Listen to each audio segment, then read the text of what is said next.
members of the Congressional Black Caucus, and the whole CBC family. It's always good to be with the conscience of Congress. I also want to congratulate tonight's honorees, beginning with Charlie Rangel, a founding member of the CBC, an outstanding public servant who, as we just talked about, will be riding off into the sunset together.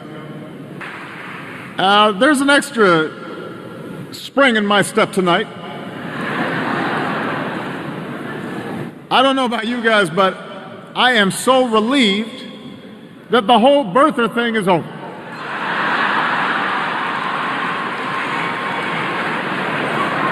I mean, ISIL, North Korea, poverty, climate change, none of those things weighed on my mind like the validity of my birth certificate. When we began this journey, coming on 10 years now, we said this was not about us. It wasn't about me, it wasn't about Michelle, it wasn't just to be a black president or the president of black America. We understood the power of the symbol. We know what it means for a generation of children of all races to see folks like us in the White House. And as Michelle says, we've tried to be role models. Now we know, however, that what matters most for our community is not just the symbol, not just having an African American president. Banning the box for federal employers, reinvigorating the Justice Department's Civil Rights Division, pushing to make sure police and communities are working together to make sure that our streets are safe and that our law is applied equally. We're giving opportunities for kids so that they don't get in the criminal justice system in the first place. He says we got nothing left to lose. So we might as well support somebody who has fought against civil rights and fought against equality, and who has shown no regard for working people for most of his life. Well, we do have challenges, but we're not stupid.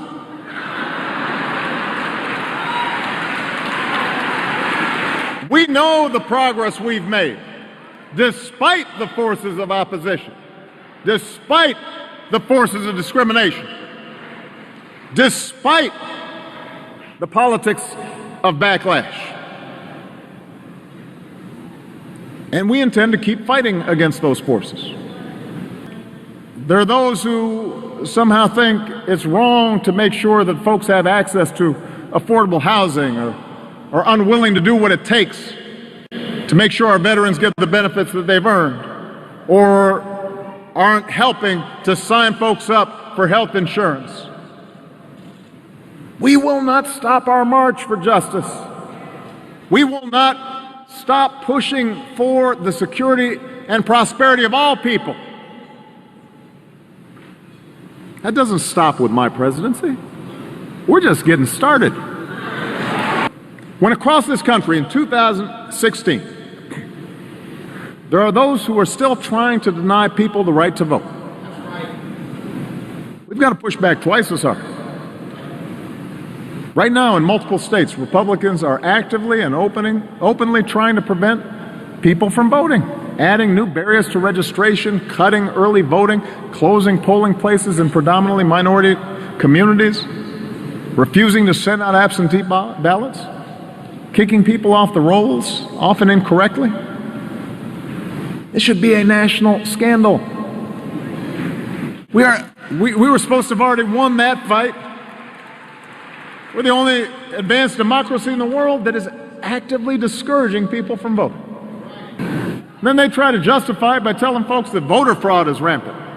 Between 2000 and 2012, there were 10 cases of voter impersonation nationwide. 10. People don't get up and say, I'm going to impersonate somebody and go vote. They don't do that. Meanwhile, some of the same folks who are trying to keep you from voting turn a blind eye when hundreds of thousands of people are killed by guns. Imposing voter ID restrictions so that a gun license can get you on the ballot, but a student ID can't. Apparently more afraid of a ballot than a bullet. Read up on your history. It matters. We've got to get people to vote. In fact, if you want to give Michelle and me a good send-off, and that was a beautiful video, but don't just watch us walk off into the sunset now, get people registered to vote. If you care about our legacy, realize everything we stand for is at stake. All the progress we've made is at stake in this election. My name may not be on the ballot, but our progress is on the ballot. Tolerance is on the ballot. Democracy is on the ballot. Justice is on the ballot. Good schools are on the ballot. Ending mass incarceration, that's on the ballot right now. And there is one candidate who will advance those things.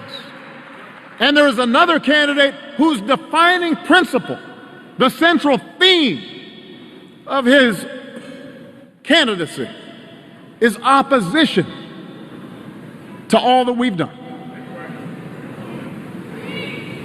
There's no such thing as a vote that doesn't matter. It all matters. And after we have achieved historic turnout in 2008 and 2012, especially in the African American community, I will consider it a personal insult, an insult to my legacy, if this community lets down its guard and fails to activate itself in this election. You want to give me a good send-off? Go vote. And I'm going to be working as hard as I can these next 7 weeks to make sure folks do. It's a matter of engaging all of our citizens in the work of our democracy. It was that slave who said, you know what, despite the risk of the lash, I'm going to learn how to read. Providing a tribute to them. That's why we're here. That's how progress is sustained. And then it's a matter of electing people to office who understand that story, who feel it in their hearts, in their guts, and understand that government can't solve all our problems, but it can be a force for good. If you're ready to continue this journey that we started, then join me. Register folks to vote. Get them to the polls.